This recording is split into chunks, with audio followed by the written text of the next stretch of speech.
Hello guys, आ गए हैं आज आपके लिए एक और नया वीडियो लेके। तो आज की इस वीडियो में हम बात करेंगे कैपिटल गेन टैक्स के बारे में। जैसा कि हमें पता है कि लास्ट 2 सालों के अंदर after the pandemic post pandemic जो एक चीज़ हुई है वो ये हुई है कि काफ़ी नए लोग शेयर मार्केट में आ गए हैं, जिसकी वजह से शेयर मार्केट का वॉल्यूम बहुत बढ़ गया है, जिसकी वजह से काफ़ी लोगों ने बहुत अच्छा प्रॉफिट भी कमाया है। पर अब कई लोग ये जानते नहीं है कि मैं इसको मैनेज कैसे करूँ, क्योंकि टैक्स काफ़ी सारा आ जाता है। तो उसी की एक छोटी सी टिप लेके शायद हम आए हैं, जो शायद आपके काम आ जाए, क्योंकि 31 मार्च आ रही है। तो आपका फाइनेंशियल ईयर 21-22 एंड होने वाला है। तो उसके पहले सोचा कि एक छोटी सी टिप दे दे, जिससे शायद आपका कुछ कैपिटल गेन टैक्स बच जाए, या फिर आप प्लान कर पाएँ आगे के लिए कि कैसे आपको अपना कैपिटल गेन टैक्स देना है। तो सबसे पहली बात तो ये है कि भाई इसमें दो टाइप के कैपिटल गेन आप कमा रहे होंगे अगर आप शेयर्स के अंदर ट्रेडिंग कर रहे हैं। तो एक होता है शॉर्ट टर्म कैपिटल गेन, एक होता है लॉन्ग टर्म कैपिटल गेन। अभी हम सिर्फ शेयर्स की बात कर रहे हैं। तो अगर आप किसी भी शेयर को जो आप स्टॉक मार्केट में ट्रेड करते हैं उसको अगर 1 साल तक होल्ड रखेंगे, 1 साल के अंदर अगर आप बेच देंगे तो वो शॉर्ट टर्म कैपिटल गेन माना जाएगा, और 1 साल से ऊपर अगर आप रखते हैं, होल्ड करते हैं, तो उसको लॉन्ग टर्म कैपिटल गेन माना जाएगा। इसके अंदर अभी हम एफ एंड ओ की, इंट्राडे की, इन सब की बातें नहीं करेंगे। अभी हम बात करेंगे सिर्फ short term and long term capital gain की। तो आगे बढ़ने से पहले वीडियो में कहना चाहूँगा कि अगर आपको वीडियो अच्छा लग रहा हो, पीछे लाइक कीजिए, शेयर कीजिए और सब्सक्राइब कीजिए चैनल को ऐसे कुछ और वीडियोस के लिए। एंड अगर आप इस चीज जब भी आप सब्सक्राइब करें, प्लीज़ बेल आइकन ज़रूर दबाएं। अब हम वापस आ जाते हैं अपने वीडियो के ऊपर। तो अगर आप 1 साल के अंदर बेचते हैं तो आप शॉर्ट टर्म कैपिटल गेन कमाते हैं, और उस शॉर्ट टर्म कैपिटल गेन के ऊपर 15% टैक्स देना होता है under section 11A of the income tax act. 111A of the income tax act के अंदर 15% आपको टैक्स देना पड़ता है। और अगर आप लॉन्ग टर्म कैपिटल गेन कमाते हैं तो आपको 10% टैक्स देना होता है अंडर सेक्शन 112A, 112A के अंदर 10% टैक्स देना होता है। और उसमें एक बेनिफिट ये रहता है कि आपको 1 लाख तक कोई टैक्स देने की ज़रूरत नहीं है। मतलब कि अगर आप 1 लाख तक का कोई लॉन्ग टर्म कैपिटल गेन कमा रहे हैं शेयर्स के अंदर, तो आपको कोई भी टैक्स देने की ज़रूरत नहीं है। तो ये काफ़ी अच्छी बात है। अब इसके अंदर हम देखते हैं कि भाई आप प्लान कैसे कर सकते हैं टैक्स के लिए। ठीक है, तो इसके अंदर आपको ये समझना है कि एडवांस टैक्स तो आपको देना पड़ेगा। अगर आप कोई इंडिविजुअल हैं below the age of 60 years, और अगर आप शेयर मार्केट से ही भले खाली कमा रहे हैं, तो भी आपको एडवांस टैक्स देने की ज़रूरत है if your total tax payment is about 10,000। Correct. तो आपको 31 मार्च या 15 मार्च तक भी ये कैलकुलेट हो जाना चाहिए कि मैंने कितना खरीदा बेचा है और कितना मेरा टैक्स आएगा, जिससे आप एटलीस्ट एडवांस टैक्स सही से दे दें। और अगर आप नहीं दे पा रहे, या आप जो सोचते हैं कि नहीं मैं टैक्स प्लान करूंगा, तो उसके क्या तरीके हैं वो अब हम देख लेते हैं।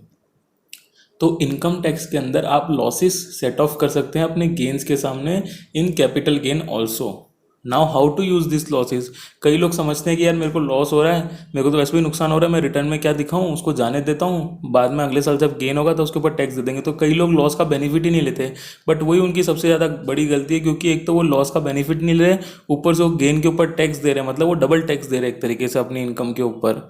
तो अब हम देख लेते हैं लॉस आपको कैसे हेल्प कर सकते हैं। सेक्शन 70 ये कहता है कि शॉर्ट टर्म कैपिटल लॉस जो होता है, मतलब आपने कोई शेयर अगर 1 साल से कम में बेचा और उसके ऊपर आपको लॉस हो रहा है, तो वो आप सेट ऑफ कर सकते हैं लॉन्ग टर्म कैपिटल गेन के अगेंस्ट भी। बट आप इसका उल्टा नहीं कर सकते, मतलब कि लॉन्ग टर्म कैपिटल लॉस आप शॉर्ट टर्म कैपिटल गेन के सामने सेट ऑफ नहीं कर सकते। तो ये एक लॉ है जिसके अंदर आप शॉर्ट टर्म कैपिटल लॉस तो लॉन्ग टर्म के सामने सेट ऑफ कर सकते हो। Now let's see how we can use this. अब मान लीजिए, फ़र्ज़ कीजिए कि आपका एक शेयर है जिसके अंदर आपको 10 रुपये पर शेयर का नुकसान हो रहा है अभी के लिए। बट आप सोचते हैं कि मैं ये लॉन्ग टर्म के लिए रखूँगा, ठीक है, मैं इसको लॉन्ग टर्म रखूँगा और लॉन्ग टर्म में ये मेरे को ज़रूर फ़ायदा देके जाएगा। तो अभी आपको क्या करना है, इसका जो लॉस हो ही जा रहा है आपको, वो आपको बुक करते जाना है। ठीक है, अगर आप वो लॉस बुक करते रहेंगे अभी, तो एटलीस्ट अभी जो आपको गेन हो रहा है उसके सामने आप उस लॉस को सेट ऑफ कर पाएंगे। ये मानते हुए कि मैं ये मान रहा हूँ कि जो अभी आप लॉस बुक करेंगे वो शॉर्ट टर्म कैपिटल लॉस है। तो अगर आप ऐसे 31 को सारे short term capital loss book करते जाएंगे, तो आपका टैक्स तो वैसे भी बाद में देने वाले हैं आप। ठीक है, तो एटलीस्ट आपका फ्यूचर का टैक्स तो डिफर अभी तो देना नहीं है आपको, तो वो तो आपका वैसे भी कवर हो रहा है। और 1 लाख से कम होगा तो आप वैसे भी बच जाएंगे, और साइमल्टेनियसली आप आज का टैक्स बचा रहे हैं। मेन बात यह है कि आज का आप टैक्स बचा रहे हैं, जिससे आपका टाइम वैल्यू ऑफ मनी काफ़ी सेव हो जाएगा। क्योंकि आज आप टैक्स बचा रहे हैं अपना short term capital loss book करके, जो आपका अनबुक्ड लॉस था उसको आप बुक कर रहे हो, और उस लॉस के सामने आप आज का अपना गेन सेट ऑफ करके अपना टैक्स बचा रहे हो।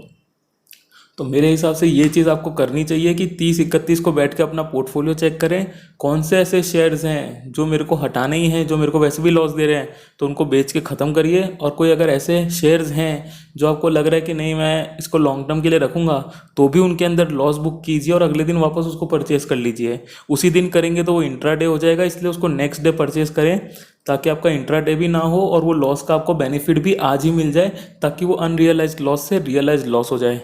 तो मेरे हिसाब से ये एक इम्पॉर्टेंट पॉइंट रहेगा। काफ़ी लोगों को शायद पता नहीं होगा या कभी ध्यान नहीं दिया होगा। देखो पता तो सबको होता है, बट हो सकता है ध्यान ना दिया हो। तो ये आई थिंक आपको हेल्प कर सकता है अपना टैक्स बचाने के लिए।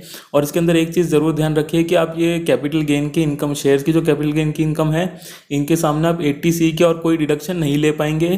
तो आप वो इन्वेस्टमेंट करके टैक्स बचाने की ना सोचें। अगर आप वैसा सोच रहे हैं तो कोई फ़ायदा नहीं होगा। तो उस चीज़ के ऊपर ना जाएं और इसका बेनिफिट आप ज़रूर लें एंड ट्राई करें कि आपका टैक्स बचे। तो बस यही था इस वीडियो में। आई बिलीव ये छोटा सा पॉइंट आपको काफ़ी हेल्प किया हो। अगर आपको वीडियो चले तो प्लीज़ लाइक कीजिए, शेयर कीजिए और सब्सक्राइब कीजिए चैनल को ऐसे वीडियोस के लिए। And till the next video, thank you.